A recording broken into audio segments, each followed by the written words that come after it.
একজন ৪৫ বছরের লোক, সে খুব বড় বিজনেসম্যান হয়ে গেছে, ৪৫ বছরের জন্মদিন পালন করবে, হঠাৎ করে ঘোষণা করছে যে এবার আত্মীয় স্বজনকে ডাকবো না, আমি আমার কিছু বন্ধুদের ডাকবো কলেজে, এবার রিউনিয়ন হবে, আমার জন্মদিনও সেলিব্রেট হবে। ব্যাস, যেই ভাবা সেই কাজ, সবাইকে বন্ধুকে ফোন করতে লাগলো, শোন না অমুক দিন আমার জন্মদিন, আসিস, ইনভিটেশন। সবাই খুব খুশি, বলছে আসবো। ফোন করতে করতে এমন একজন মানুষের কাছে ফোন গেল, তার বন্ধু, যে সবচেয়ে গরিব মানুষ, ব্যবসায় লস খেয়েছে, চাকরি পায়নি এবং একদম দৈন্য দশা, মানে আর দাঁড়ানোর জায়গা নেই, এরকম একটা বন্ধুর কাছে যখন ফোন করো, ও বলছে শোন না আমাকে ছেড়ে দে, আমার এমনি অবস্থা খারাপ, যায় না, সব তো বন্ধুরা, ভালো লাগবে তো। তো বন্ধু বললো, অনেক রিকোয়েস্ট করেছে, ঠিক আছে আসবো। তো যাক, জন্মদিনের দিন পার্টি সেজে উঠেছে, বিভিন্ন স্টল, মিউজিক চলছে, দমাদম মিউজিক, দারুণ আয়োজন, সব স্যুট কোট ব্লেজার পরে দারুণ সব স্টাইলিশ লোকজন ঘুরে বেড়াচ্ছে। লোকটা বাড়ির তো আলমারি নেই, একটা আলনা থেকে একটা সুন্দর জামাটাই বের করেছে, কিন্তু বোঝা যাচ্ছে যে একটা মলিন জামা, মানে ওটা পরেও ভালো মানুষের বাড়ি যাওয়া যায় না। ওটা পরে যখন জন্মদিনের পার্টিতে ঢুকে সবাই দেখছে নাকি, বন্ধু আলাপ করে দিচ্ছ না, মনে নেই আমাদের ওই সবাই হ্যান্ডশেক করে, কিন্তু দূরত্ব একটু আছে আর কি, যেহেতু একটা বিরাট গ্যাপ আর কি। তো এরকম করতে করতে 9টা বাজলো, তখন আর কি কেক কাটার সময় ঘোষণা হচ্ছে যে এবার কেক কাটবো, তোমরা আমার সামনে জড়ো হও। তো বন্ধু এবার হ্যাপি বার্থডে সেই সবাই একটা চিৎকার করলো এবং কেকটা কেটে দিল, এবং কেকটা এবার সবাই একটু খাওয়ানোর সময় যখন 3 নম্বর বন্ধুকে খাওয়াচ্ছে, তখন ও দেখতে পেল তার হাতের এই আঙুলে যে সোনার আংটিটা ছিল, আংটিটা নেই। যখন দেখলো আংটিটা নেই, তার আমার আংটি কোথায় গেল, আংটি কোথায় গেল। পুরো জন্মদিনের পার্টিতে একটা বিষণ্ণতা ছিল, যে সেই কিছু উৎসাহী বন্ধু থাকে না, বলছে আরে তোর আংটি দাঁড়া দাঁড়া, এখান থেকে কেউ বাইরে যায়নি, আমরা আংটি খুঁজে বার করবো, তারা খুঁজে বার করবো, সব বন্ধুকে চেক করবো।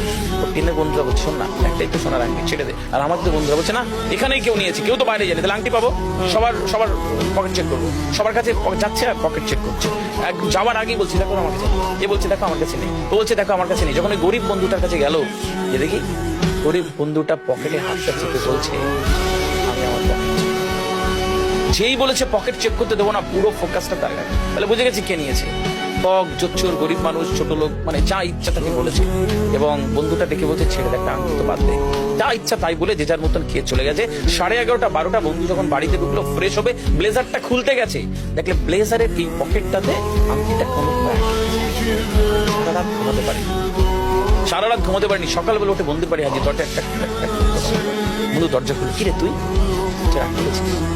ছেড়ে দে, বলছে বললি না কেন, তোকে ঠক জোচ্চোর ছোট লোক কত তোকে খারাপ বলেছে, তুই এত অপবাদ নিয়ে বাড়ি চলে এলি, আংটি তোমার পকেটে ছিল, তুই যখন আংটি নিসনি তখন পকেট চেক করতে দিলি না কেন। বন্ধু দরজাটা পুরোটা খুলে দিয়েছে, বলে ওই দেখ আমার 12-13 বছরের ছেলে, জানিস তো একটা কঠিন অসুখে আক্রান্ত, ভালো করে ট্রিটমেন্ট দিতে পারিনি, ভালো ডাক্তার দেখাতে পারিনি, আমার কাছে টাকা নেই জানিস, ওকে ভালো খেতে দিতে পারি, দুর্বল। আমি যখন সুন্দর জামাটা পরছিলাম, তখন যখন বেরোচ্ছি ও হাতটা ধরে বলছে বাবা মিষ্টি এনে দিলাম, বলছে তোর পার্টিতে যখন ঢুকলাম দেখি কত খাবার, আমি 2টো মিষ্টি ওই একটি কাগজের চুরির পকেটে রেখেছিলাম, তোরা যদি আমার পকেটটা চেক করতিস তাহলে ধরা পড়ে যেতাম মিষ্টি চুরি করেছে, যে বেশি খারাপ চেক করতে। বাবা এরকম হয় না, দিল কলিজা দিয়ে বাবা ভালোবাসে না।